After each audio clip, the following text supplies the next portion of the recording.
Plasma membrane और cell membrane.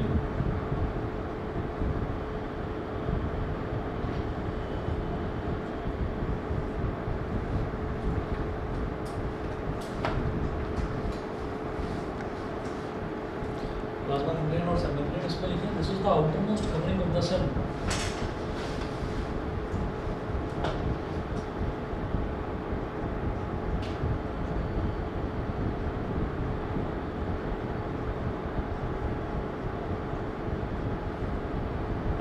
This is the outermost covering of the cell. This is the outermost covering of the cell that separates the contents of the cell.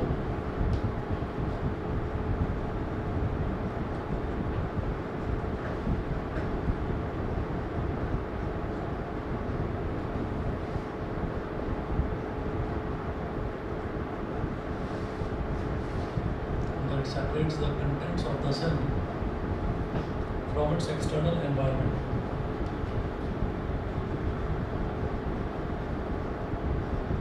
From its external environment.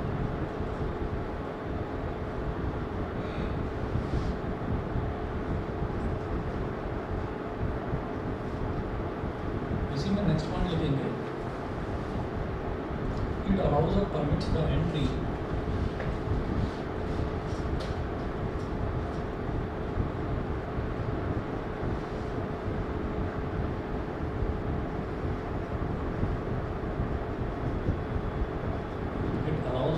the entry and exit of some materials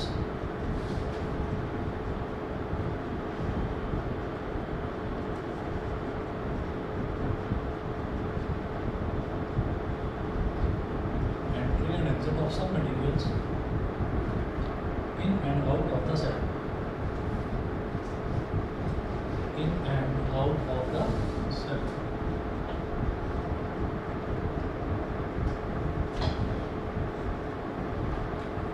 Next point. It also prevents movement of some other materials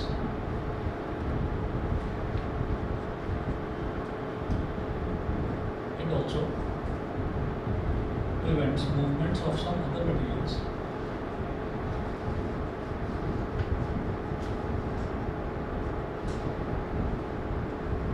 It also prevents movements of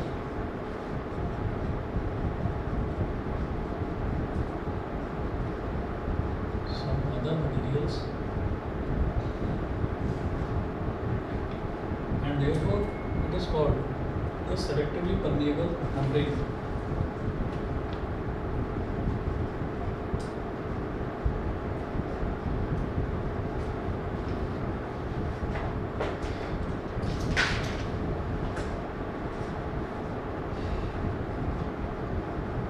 It is called a selectively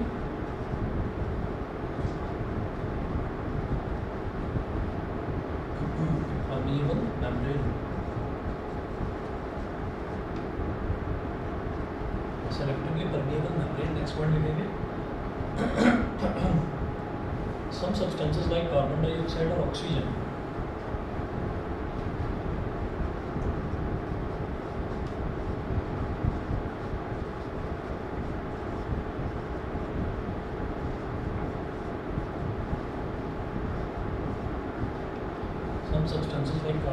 and oxygen can move across the cell membrane.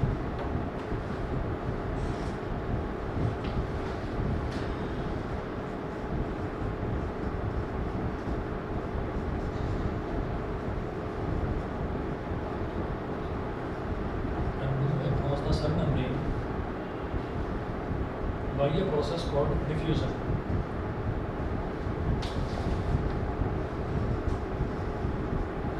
By a process called diffusion.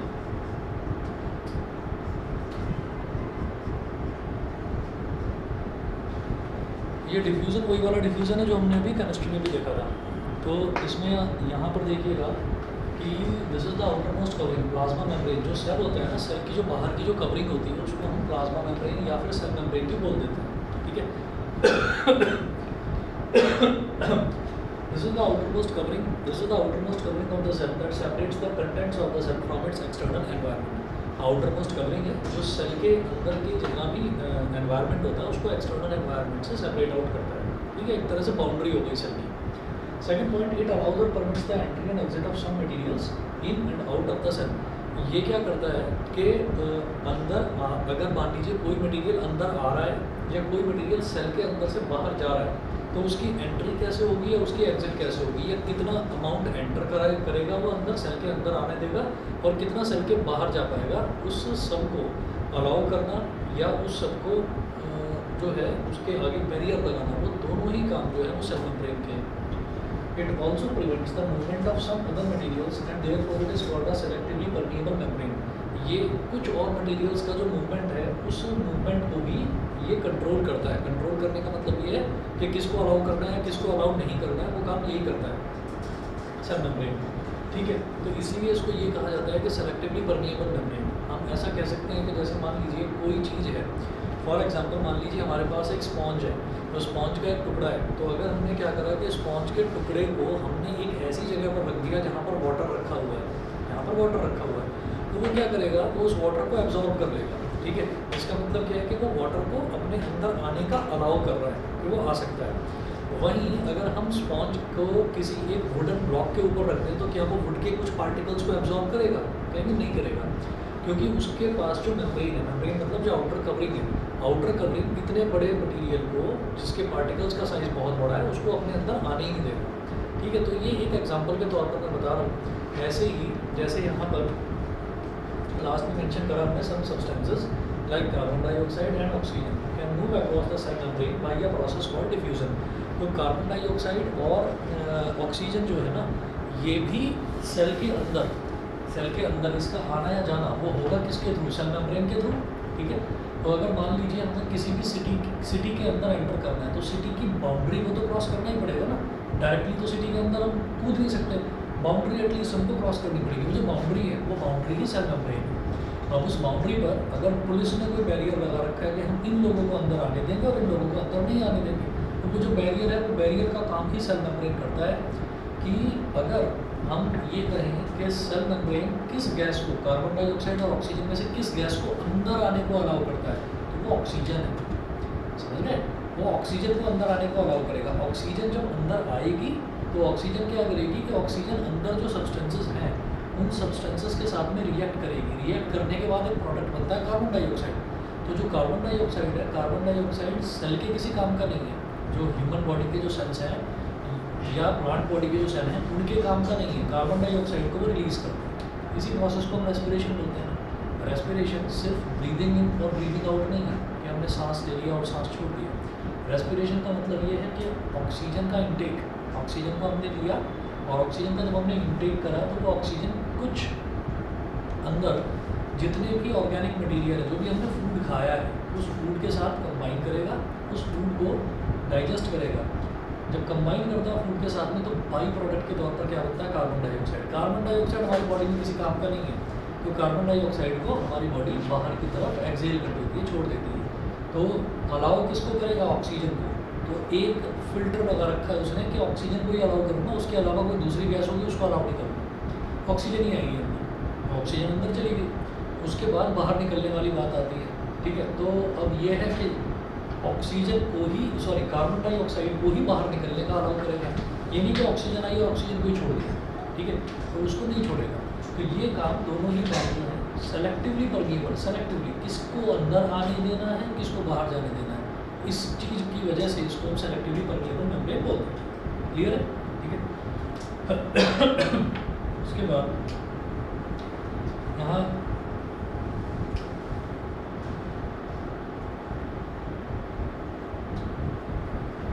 लिखेंगे as soon as there is a difference of concentration.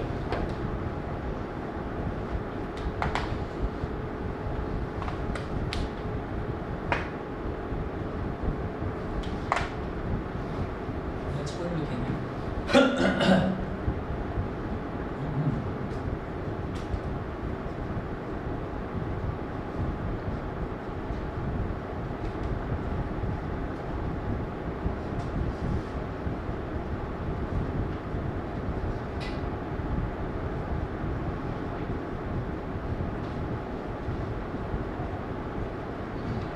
soon as there is a difference of concentration of CO2 inside and outside a cell,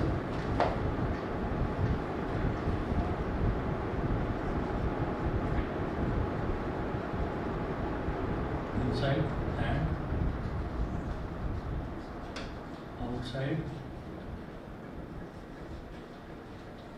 inside and outside of cell,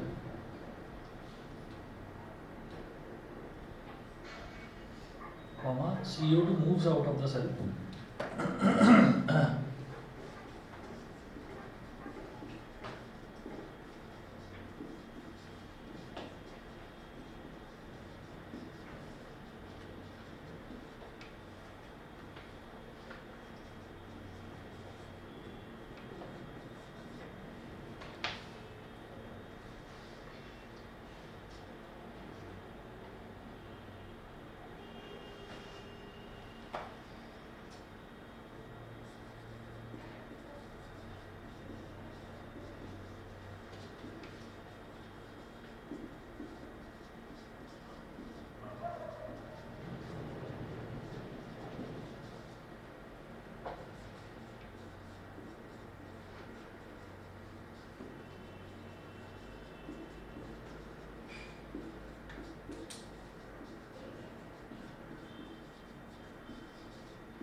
As soon as there is a difference, अभी online वाले बच्चे बस 1 minute और wait कर लो, light अभी गई है, अभी आती होगी.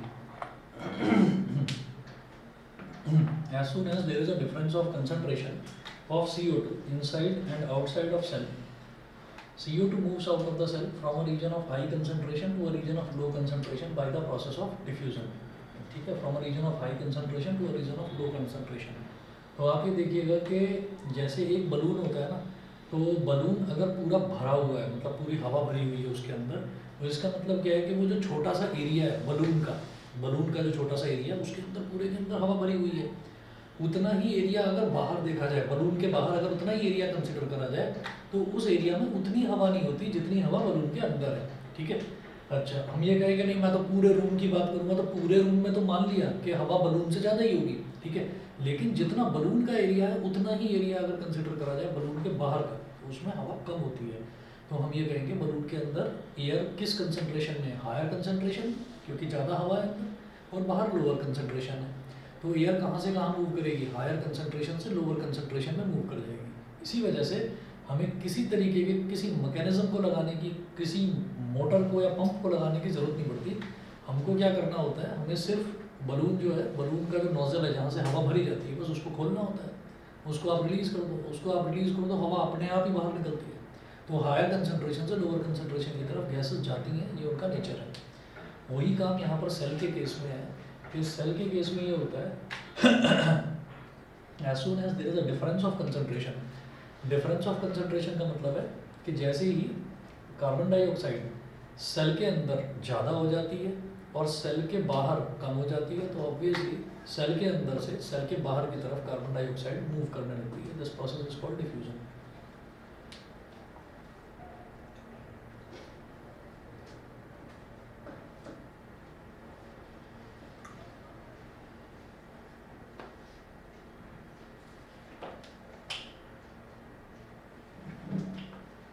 ये इधर सामने ना मीटर लगा हुआ है, लाइट आ रही है उसमें सामने, बिल्कुल देखो, बिल्कुल बंद है.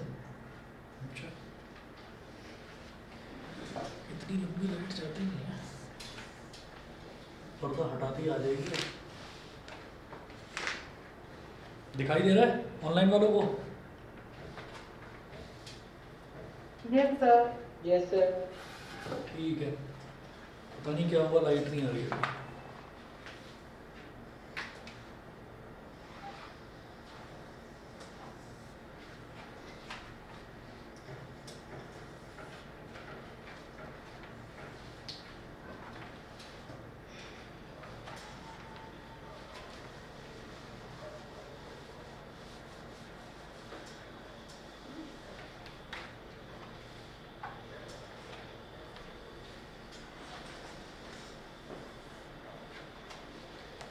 चलिए जी, तो अगला पॉइंट नोट करेंगे. Similarly oxygen enters the cell. Oxygen को O2 बोल देते हैं.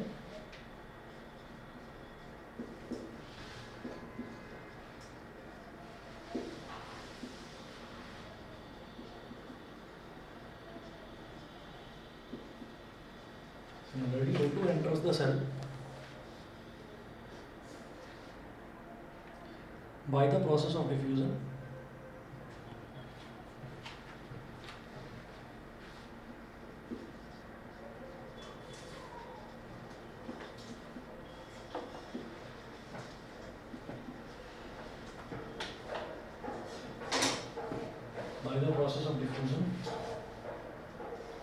when the level or concentration of oxygen inside the cell decreases.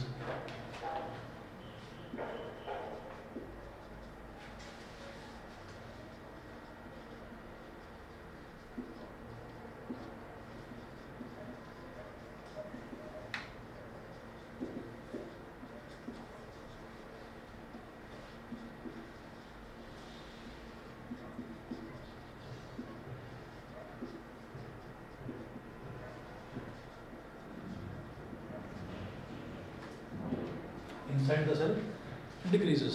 अब क्या होता है कि अगर सेल के अंदर ऑक्सीजन का कंसंट्रेशन डिक्रीज हो गया, कम हो गया, ठीक है, तो बाहर तो ऑक्सीजन भरी पड़ी है, बहुत ऑक्सीजन है पूरे एटमॉस्फेयर में, तो बाहर से अंदर की तरफ ऑक्सीजन फिर मूव कर जाती है। ये भी अपना प्रोसेस ऑफ डिफ्यूजन ही कहलाता है।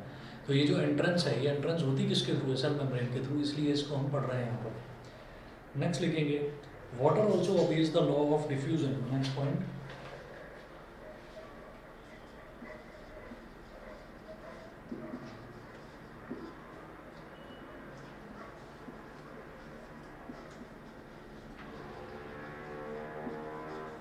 water also obeys the law of diffusion. The movement of water molecules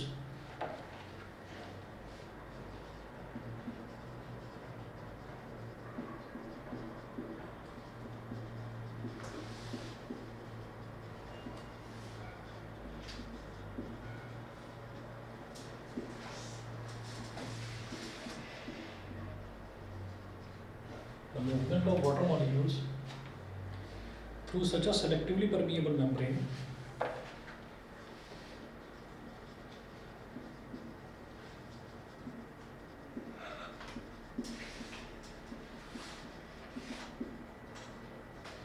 the movement of water molecules through such a selectively permeable membrane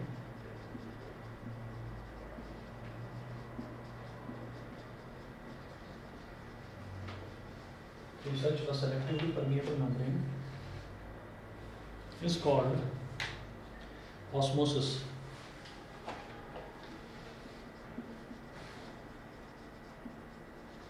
Is called osmosis.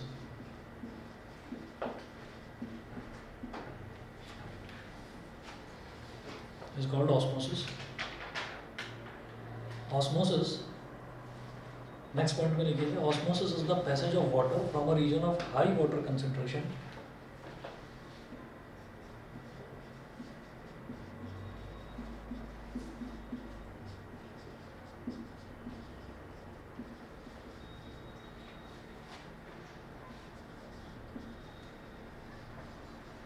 Osmosis is the passage of water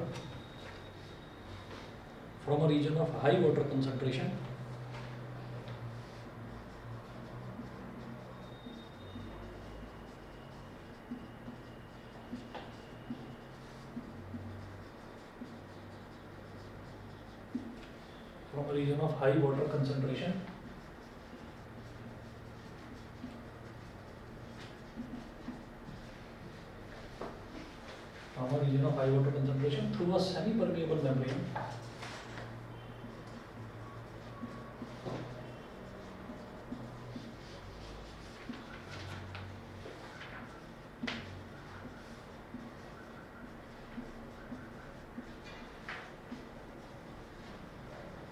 through a semi-permeable membrane to a region of low water concentration.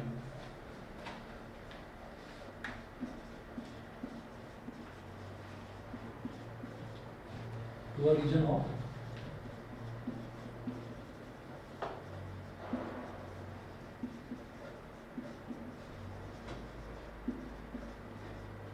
low water concentration.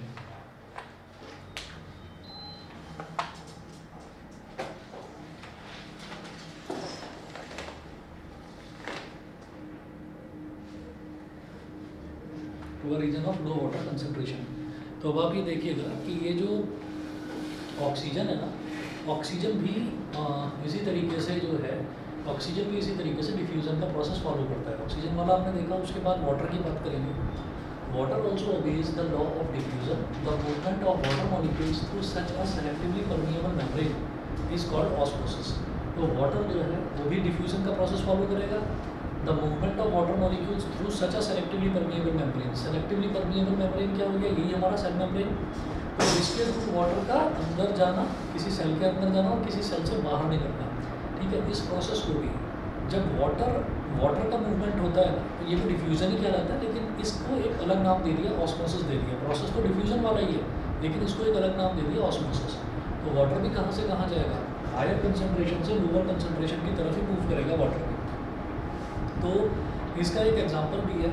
Example ये है कि आप ये सोचिए कि अगर example इसका ये है कि अगर मान लीजिए आपने खूब सारा पानी पी रखा है, आपने खूब सारा पानी पी रखा है और फिर आप किसी फिजिकल एक्टिविटी में आप इन्वॉल्व होते हैं। तो फिजिकल एक्टिविटी में जब आप इन्वॉल्व होते हैं तो आपको स्वेटिंग होती है। तो स्वेटिंग क्यों हो रही है, स्वेटिंग एक तो बॉडी के टेम्परेचर को रेगुलेट करने का तरीका होता है, बॉडी का ही टेम्परेचर रेगुलेट, खुद का टेम्परेचर रेगुलेट करने का तरीका होता है स्वेटिंग। फिर स्वेटिंग में क्या है, स्वेटिंग में ये है कि भाई बॉडी के, आपने पानी पी रखा है, बॉडी सफिशिएंटली हाइड्रेटेड है, पानी आपने पी रखा है, तो वो जब बाहर निकलता है तो वो बाहर क्यों निकल रहा है, क्योंकि अंदर हायर कंसनट्रेशन में है और बाहर जो है बॉडी के टेम्परेचर को रेगुलेट करने के लिए ज़रूरत है वाटर की। क्योंकि आप फिजिकल एक्सरसाइज कर रहे हैं तो आपकी बॉडी का टेम्परेचर बढ़ गया है, तो उसको रेगुलेट करने के लिए, नॉर्मलाइज करने के लिए उस पर पानी की ज़रूरत है। तो वो जो पानी है वो कहाँ से निकलेगा, वो बॉडी के अंदर से निकलेगा। जब बॉडी के अंदर से निकलेगा तो वो मतलब धीरे धीरे आप ये देखेंगे कि आपने किसी गेम में आप कुछ खेल रहे हैं, आपको 15 मिनट हो गए, 20 मिनट हो गए, 1 घंटा हो गया, 1.5 घंटा हो गया खेलते हुए, 1-1.5 घंटे बाद फिर आपको ज़रूरत महसूस होने लगेगी, गला सूखेगा, आपका मन करेगा मैं पानी पी लूँ। वो रीज़न क्या है, वो रीज़न यही है कि वो जो अंदर हायर कंसनट्रेशन में वाटर था वो धीरे धीरे बाहर चला गया बॉडी के टेम्परेचर को रेगुलेट करने के लिए। तो हायर से लोअर की तरफ गया, तो क्या हुआ, पानी बाहर की तरफ गया। अच्छा, दूसरी चीज़ आपने ये नोटिस करी होगी कि जब आप नहाने जाते हैं तो नहाने के बाद जब आप आते हैं तो आप ये नोटिस करेंगे कि आपकी जो स्किन है, आपकी स्किन में एक अलग सा ही ग्लो आ जाता है, आप एकदम ना फ्रेश महसूस करते हो। उसका रीज़न क्या है, उसका रीज़न ये है कि सिर्फ हम जो है हम अपने मुंह से पानी नहीं पीते हैं। ऐसा भी होता है कि जब हम नहा रहे हैं तो हमारी जो स्किन है, स्किन के थ्रू स्वेट बाहर निकलता है। स्किन में कोई एक पर्टिकुलर जगह तो है नहीं कि यहीं से स्वेट निकलेगा बाहर, ठीक है। पूरी स्किन जो है वो आपकी गीली हो जाती है, भीग जाती है जब पसीना आता है। तो जब आप नहाते हैं तो नहाते टाइम उसमें स्मॉल पोर्स तो हैं स्किन में, तो वो पोर्स के थ्रू वाटर अंदर भी जाता है, तो नहाने के जस्ट बाद आपको ये लगने लगता है कि हाँ मेरी स्किन भी कुछ अच्छी हुई है, मेरी स्किन भी कुछ ग्लो कर रही है। वो रीज़न यही है कि उसने तभी वाटर एब्जॉर्ब करा है सराउंडिंग से, ठीक है। तो हायर कंसनट्रेशन से लोअर कंसनट्रेशन की तरफ वाटर जाता ही है। जो हमारी स्किन है, स्किन भी एक सेलेक्टिवली परमेबल मेम्ब्रेन ही है, ठीक है। मैं आगे चलता हूँ। Osmosis is the passage of water from a region of high water concentration to a semi-permeable membrane to a region of low water concentration. तो हाई से लो की तरफ जो वाटर का भी मूवमेंट है उसको हम ऑस्मोसिस बोल देते हैं।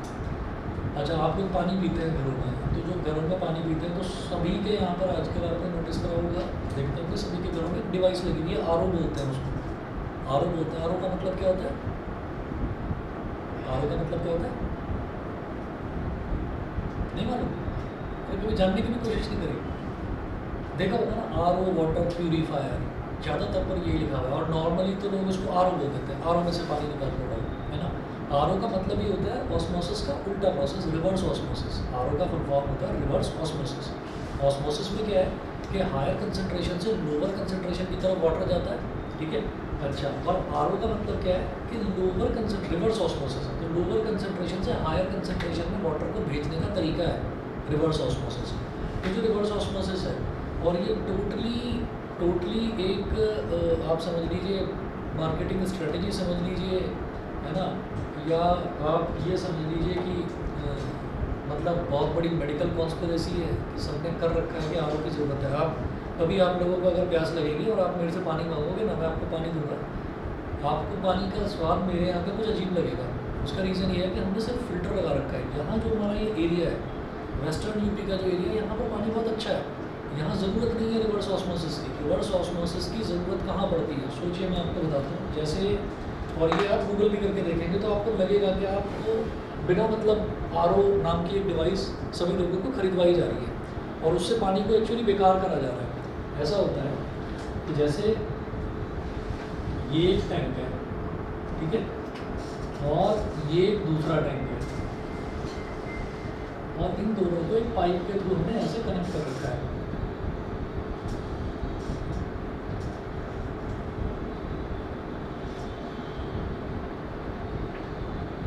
और इधर बहुत सारा सॉल्ट मौजूद है। मैं जो गोल गोल सर्कल्स बना रहा हूँ बहुत सारा सॉल्ट मौजूद है इसके अंदर। सॉल्ट का मतलब क्या हो गया?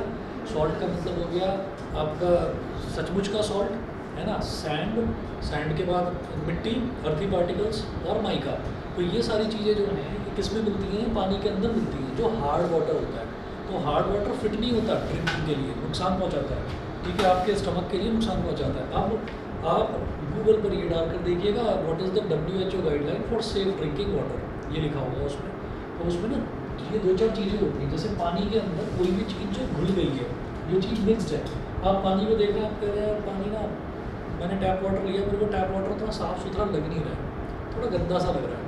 और वहीं मैंने आरओ में से जो पानी लिया मेरे को बिल्कुल क्रिस्टल क्लियर साफ़ सुथरा नज़र आ रहा है। तो फिर आप कहेंगे नहीं आरओ का ही पानी ठीक है, मेरे को यही पीना चाहिए। ठीक है, पी लो, कोई प्रॉब्लम नहीं है। लेकिन उसमें प्रॉब्लम ये होती है कि उसमें ये होता है TDS को बोलते हैं total dissolve solvents. Total dissolve solvents. अभी सोचिए कि पानी है हमारे पास, साफ़ सुथरा पानी है। अब साफ़ सुथरे पानी में मैंने क्या करा, मैं थोड़ा सा रेत लेकर आया, एक चम्मच में मैंने रेत डाल दिया उसके अंदर। मैं एक चम्मच में मिट्टी लेकर आया, मैंने उसके अंदर मिट्टी डाल दी, ठीक है। अब क्या वो रेत और मिट्टी पानी में घुल जाएगी? ये कहेंगे नहीं, वो घुलेगी नहीं। आप उसको रख देंगे, वो थोड़ी देर बाद सेटल डाउन हो जाएगी, नीचे बैठ जाएगी, और फिर आपको ये लगेगा कि ऊपर जितना भी पानी बचा हुआ है वो बिल्कुल साफ़ सुथरा है, उसको पिया जा सकता है। तो आप उसको अलग निकाल दोगे, रेत और मिट्टी को अलग कर दोगे और आप उसको पी लोगे। लेकिन ये जो टोटल डिजॉल्व सॉल्वेंट्स हैं, ये सॉल्वेंट्स वो हैं जो अर्थी पार्टिकल्स, माइका वगैरह, जो हार्मफुल इम्प्योरिटीज़ हैं, जो पानी के अंदर मिक्स हो चुकी हैं। तो मिक्स हो चुकी हैं तो उसने क्या करा, उसने पानी का कंसंट्रेशन कम कर दिया, उसके अंदर इन सॉल्वेंट्स का कंसंट्रेशन बढ़ गया। मेरी बात दोबारा से समझना कि अगर मान लीजिए मैंने पानी लिया और पानी के अंदर मैं दूसरी चीज़ें मिलाता जा रहा हूँ जो पानी के अंदर डिजॉल्व हो चुकी हैं अच्छे से, तो पानी का तो कंसंट्रेशन कम हो गया, बाकी चीज़ों का बढ़ गया। पानी का कंसंट्रेशन कम हुआ ना उसमें। अब आरओ जो है, जो रिवर्स ऑस्मोसिस वाला है, पानी का कंसंट्रेशन क्या हो गया? लो। तो रिवर्स ऑस्मोसिस क्या करता है? लो कंसंट्रेशन जहाँ पर वाटर का है उसको हायर कंसंट्रेशन, यानी कि सिर्फ और सिर्फ आपको पानी ही देता है वो। तो अगर कहीं पर सिर्फ और सिर्फ पानी है तो हम ये कहेंगे हाँ भाई यहाँ पर पानी का कंसंट्रेशन ज़्यादा है। तो लो कंसंट्रेशन से हायर कंसंट्रेशन तक वाटर को शिफ्ट करने का जो प्रोसेस है, that process is called reverse osmosis, ठीक है। इसको आप पढ़ सकते हैं गूगल पर, यूट्यूब पर, संजीव माहेश्वरी का वीडियो देख सकते हो, खान सर का वीडियो देख सकते हो, ठीक है। ये दोनों मैं बहुत रेप्यूटेड चैनल्स के नाम ले रहा हूँ कि उनको आप देख सकते हो। तो उसमें वो साफ बताते हैं कि आरओ का पानी ज़बरदस्ती नहीं पीना चाहिए। आरओ के पानी की शुरुआत कहाँ से हुई? शुरुआत हुई है जो लोग सी में जॉब करते हैं, सीमन हैं, जो समंदर में रहते हैं, जो शिप पर जॉब्स करते हैं या ट्रेडिंग करते हैं, तो वो लोग जो हैं उनको सीधा समंदर से पानी लेना होता है और उसमें इतने ज़्यादा सॉल्वेंट्स डिजॉल्व होते हैं कि उसमें रिवर्स ऑस्मोसिस वाली मशीन का ही काम होता है, ठीक है। यहाँ पर ज़रूरत है कि यहाँ इतना बढ़िया है, आप एक लाइन सिर्फ ये डालेंगे कि what should be the safe range of TDS in drinking water. आप ये डालेंगे, उसमें साफ साफ लिखा हुआ है कि 200 से 500 एक बहुत अच्छी रेंज होती है। 200 से 500 इतने डिजॉल्व सॉल्वेंट्स होने चाहिए पानी के अंदर जो बॉडी के लिए ज़रूरी है। तो आरओ क्या करता है? आरओ उसमें से कैल्शियम आयंस भी निकाल देता है, मैग्नीशियम आयंस भी निकाल देता है, ठीक है। तो ये जो ज़रूरी आयंस है ना, कॉपर भी निकाल देता है। तो ये जो ज़रूरी आयंस हैं, ये ज़रूरी आयंस होना बहुत ज़रूरी है। और फिर ये धीरे धीरे लोगों को इसकी प्रॉब्लम भी पता चल रही है, तो लोग आरओ हटवा रहे हैं। और एक छोटा सा जो जैसे थर्मोमीटर होता है उसके जैसा एक डिजिटल मीटर आता है, मेरे पास रखा हुआ है। आप कहेंगे मैं किसी दिन, अभी तो घर में सब सो रहे हैं, मैं अंदर जाऊँगा वो डिस्टर्ब हो जाएंगे, तो आप कहेंगे ना कि शाम की क्लास में कल या परसों आप कहेंगे तो मीटर दिखाऊंगा और टैप वाटर लेकर आपके सामने उसको डिप करना है, बस डिप करते उस पर लिखा हुआ आ जाएगा। तो यहाँ पर 330 या 340 इतना TDS है। और ये इतना बढ़िया मतलब इतनी सेफ वैल्यू है कि ये ज़रूरी है बॉडी के लिए। तो आपको यहाँ TDS रिमूव करने की ज़रूरत ही नहीं है, मतलब RO की ज़रूरत नहीं है यहाँ। सिर्फ एक फ़िल्टर लगाइए, फ़िल्टर जो उसमें किसी भी तरीके की जो इम्प्योरिटीज़ है बस इम्प्योरिटीज़ को रिमूव करे, उसके अंदर से TDS ना रिमूव करे। जो डिजॉल्व सॉल्वेंट्स हैं जो उसके अंदर घुले हुए हैं उनको खींच कर बाहर ना निकाले। और वो खींच कर जब बाहर निकलता है, आपने नोटिस करा होगा RO में एक बारीक सा पाइप होता है, वो बारीक सा पाइप निकला रहता है, उसमें से बहुत थोड़ा थोड़ा पानी जो है वो गिरता रहता है। तो वो जो ज़रूरी सॉल्वेंट्स हैं बॉडी के लिए वो सारे जो है वो फ्लश आउट होते रहते हैं, सारे बेकार नाली में बहते रहते हैं। तो वो चीज़ जो है वो बड़ी वैसी है। और अगर आप डायरेक्ट पानी पीकर भी देखें ना आपको मीठा लगेगा। तो यहाँ का पानी इतना अच्छा है। नोएडा का थोड़ा ख़राब है, वहाँ पर RO की ज़रूरत है, ठीक है, लेकिन यहाँ का बहुत अच्छा पानी है। तो इसी प्रोसेस को हमेशा याद रखिएगा। मैंने आपको इतना सारा कुछ इसमें बता भी दिया, इसको हमेशा याद रखिएगा कि ऑस्मोसिस का ही जो उल्टा प्रोसेस है उसको हम रिवर्स ऑस्मोसिस बोलते हैं, ठीक है, जो यहाँ पर ज़रूरत है इसकी नहीं है। मुझे याद क्या हो रहा है ये, चलो आगे, ठीक है, चलिए जी मैं आगे चलता हूँ। अब इसमें देखेंगे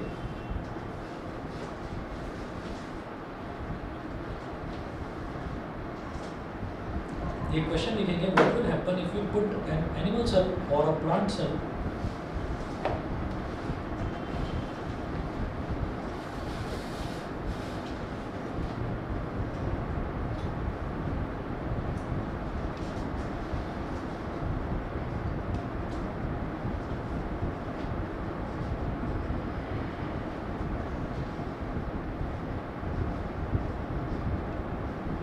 what will happen if we put an animal cell or a plant cell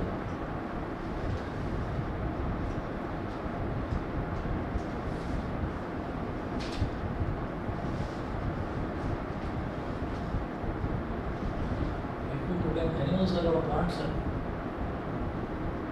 into a solution of sugar or salt,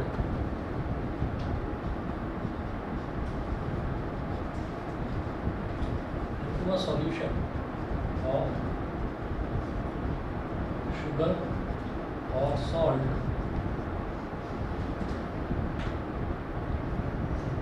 in water.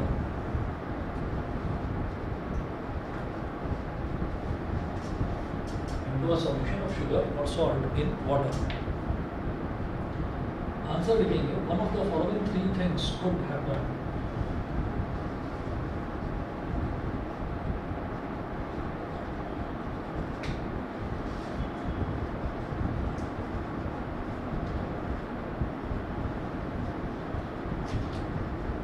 One of the following three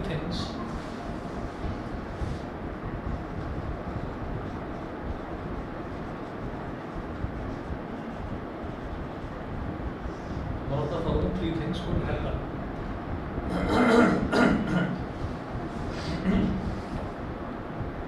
कोई एनिमल सेल है या कोई प्लांट सेल है, अगर उसको हमने एक sugar solution या सॉल्ट सॉल्यूशन में रख दिया तो क्या होगा? ये हम ये कहते हैं, जैसे किशमिश आप लोगों ने देखी होगी। किशमिश कैसे बनती है? डायरेक्ट पेड़ पर बनती है किशमिश। कैसे बनती है? हाँ बिल्कुल सही, ठीक है, ये चीज़ मालूम है ना। जो ग्रेप्स हैं वो जब उनमें से वाटर निकल जाता है धीरे धीरे, ठीक है, तो जब वाटर निकल जाता है तब वो धीरे धीरे क्या करती है? कॉन्ट्रैक्ट करती है। तो कॉन्ट्रैक्ट करने के बाद में वो किशमिश बन जाती है, ठीक है। तो अब आप ये देखिएगा कि अगर आप वापस उस किशमिश को, जो कि बहुत सिकड़ी हुई है, जिसकी रिंकल्ड स्किन है, अगर आप उसको क्या करेंगे, आप उसको पानी में भिगो कर रख देंगे, 1, 2 या 3 घंटे आप रख देंगे, और उसके बाद आप निकाल कर देखेंगे वो फूल जाएगी और वापस जो है वो वैसी ही, जैसे ग्रेप है वो ग्रेप जैसी ही शेप वापस ले लेती है किशमिश। तो अब इसमें क्या होता है कि अगर पानी उसमें से बाहर निकल रहा है तो ऐसे सॉल्यूशन को क्या बोलते हैं, पानी उसके अंदर आ रहा है तो ऐसे सॉल्यूशन को क्या बोलते हैं, वही बताना है कि what will happen if you put an animal cell और a plant cell into a solution of sugar और सॉल्ट इन वाटर। ठीक है, कोई शुगर का सॉल्यूशन है, कोई सॉल्ट का सॉल्यूशन है, उसमें मैंने पानी में डाल दिया अगर किसी एनिमल सेल या प्लांट सेल को, तो होगा तो 3 तरीके के सॉल्यूशंस होते हैं, वो मेंशन कर रहा हूँ यहाँ पर।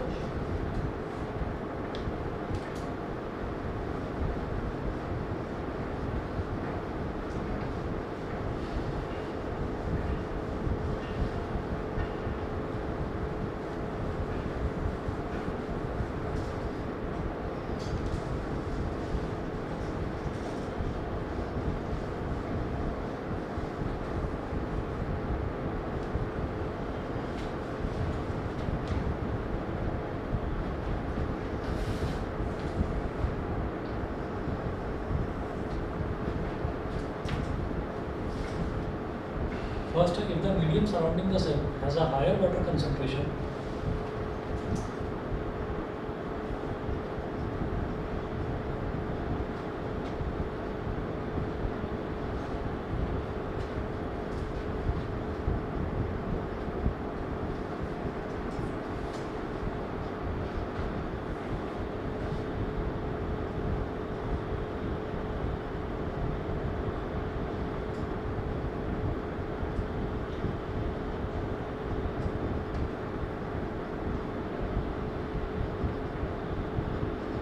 a higher water concentration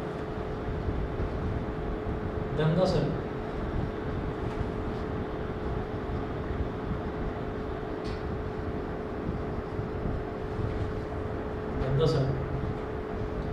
meaning that the outside solution is very dilute.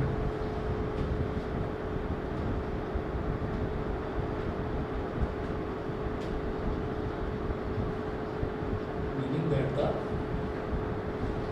outside solution is very dilute.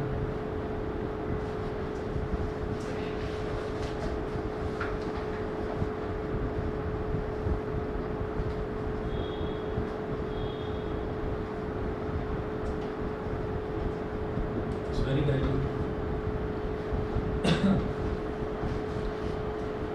The cell will gain water by osmosis.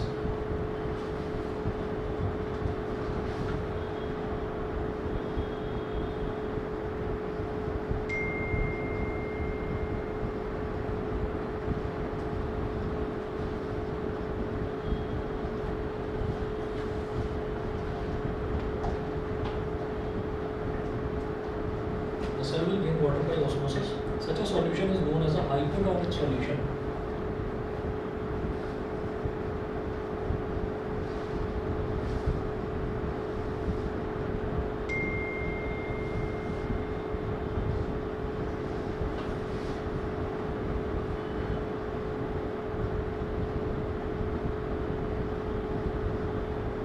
It's known as a hypotonic solution. Second, if the medium has exactly the same water concentration as the cell,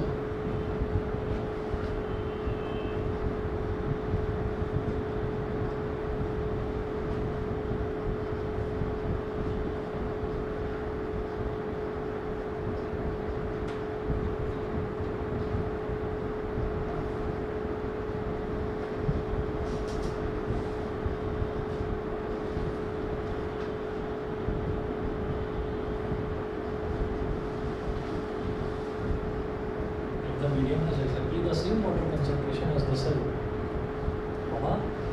there will be no net movement of water across the cell membrane.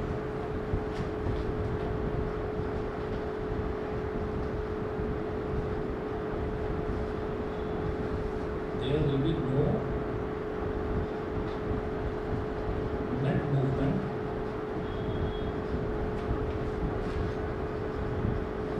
of water across the cell membrane. Instead, such a solution is known as an isotonic solution.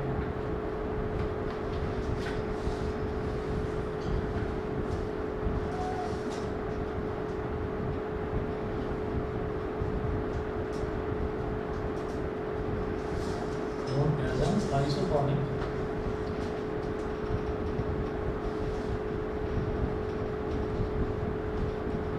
solution. Third, if the medium has a lower water concentration than the cell,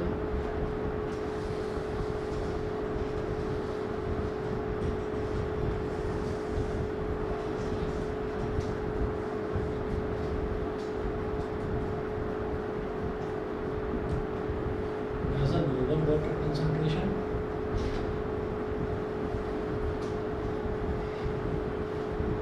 if the medium has a lower water concentration than the cell,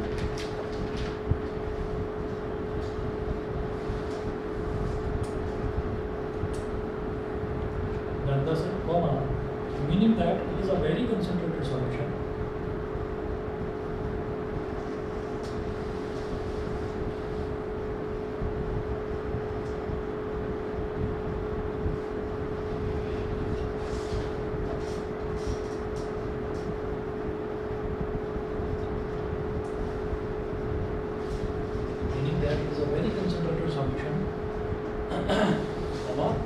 The cell will lose water by osmosis.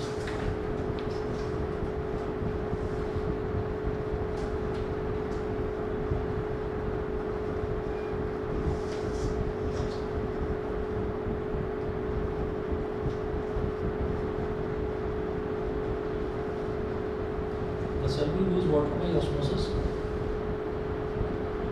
Full stop. Such a solution is known as a hypertonic solution.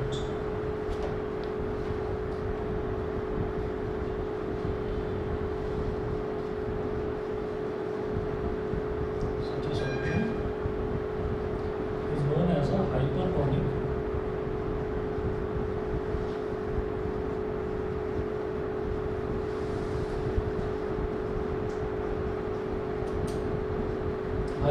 solution.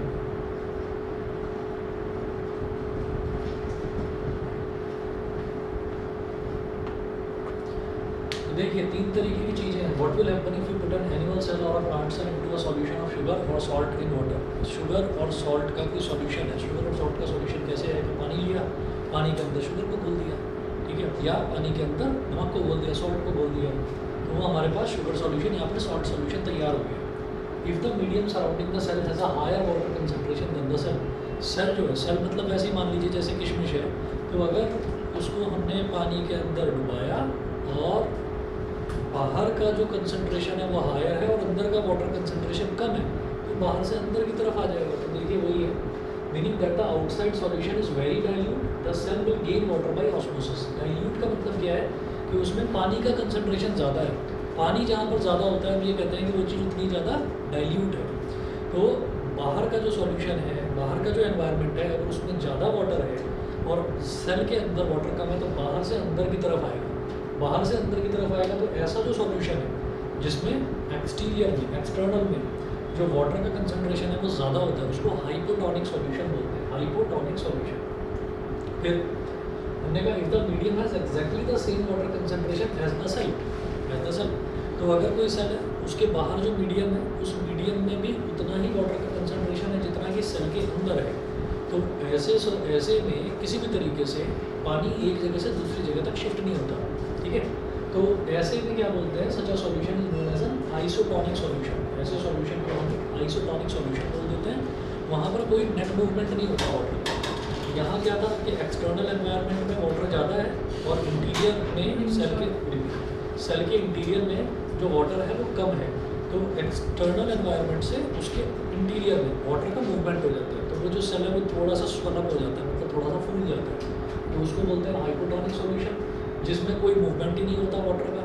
अंदर जो cell के अंदर जो water का concentration है cell के बाहर भी उतना ही है, तो उसको बोलते हैं आइसोटोनिक सॉल्यूशन. जिसमें सेल के अंदर वाटर का कंसंट्रेशन ज़्यादा है और सेल के बाहर कम है, उसमें क्या होता है सेल के अंदर से बाहर चला जाता है वाटर. वैसे वो क्या बोलते हैं, हाइपरटोनिक सॉल्यूशन.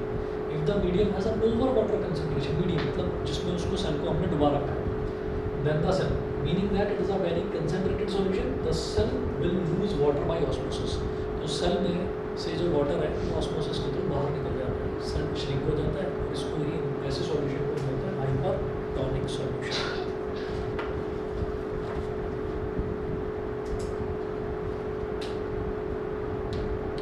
नेक्स्ट पॉइंट लिखेंगे यूनिसेलुलर फ्रेश वाटर ऑर्गेनिजम्स. ये तो क्वेश्चन खत्म हुआ.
water organisms in most plant cells tend to gain water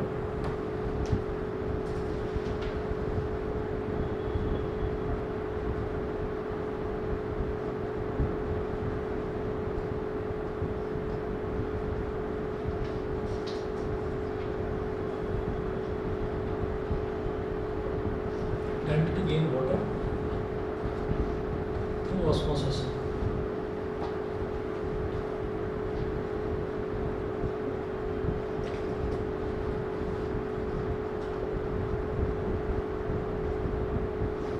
Through osmosis. Full stop. Absorption of water by plant roots is also an example of osmosis.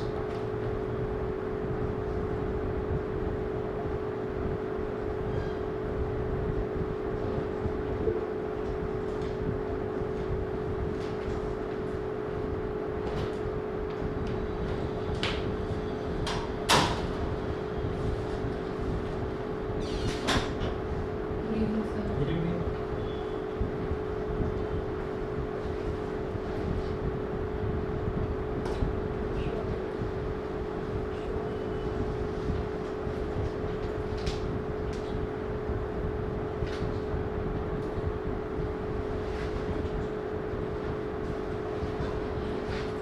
Absorption of water by plant roots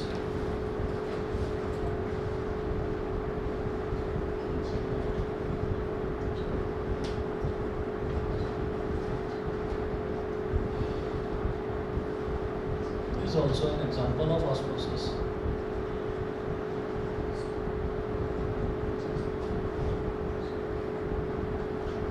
Is also an example of osmosis. तो unicellular fresh water organisms, तो unicellular fresh water organism कौन से होते हैं जिनमें बस एक ही cell होता है, जैसे अमीबा हो गया, पैरामीशियम हो गया, ठीक है। अब ये कह रहे हैं कि मोस्ट प्लांट सेल्स और ज़्यादातर जो प्लांट सेल्स हैं they tend to gain water through osmosis, तो वो उसमें जो वाटर वो गेन करते हैं वो ऑस्मोसिस के थ्रू ही गेन करते हैं।